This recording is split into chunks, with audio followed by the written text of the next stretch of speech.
السلام علیکم ورحمۃ اللہ وبرکاتہ اعوذ باللہ من الشیطان الرجیم بسم اللہ الرحمن الرحیم رب اشرح لي صدری ويسر لي امری واحلل عقدۃ من لسانی یفقهوا قولی وقل جاء الحق وزهق الباطل ان الباطل كان زهوقا۔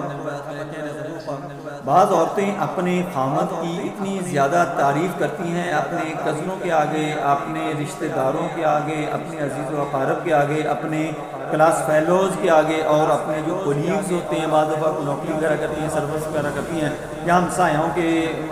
سامنے اتنی تعریف کرتی ہیں، اتنے پل باندھتی ہیں کہ ان کو نظر لگنا شروع ہو جاتی ہے۔ یعنی کہتی ہیں کہ مجھے وہ سیر کروانے کے لیے گیا، وہاں ہم نے ہوٹلنگ کی، وہاں ہم بیرون ملک سفر کرنے کے لیے گئے، بیرون ملک جا رہے ہیں، یا ہم عمرے کے لیے گئے، حج کے لیے گئے، میرا خامد جو ہے وہ تو میرا بہت زیادہ کہنا مانتا ہے۔ جب ایسی باتیں عورت کرتی ہے یا مرد کرتا ہے تو دوسرے بندے کی، دوسرے جو حسد کرنے والے لوگ ہوتے ہیں ان کی نظر لگنا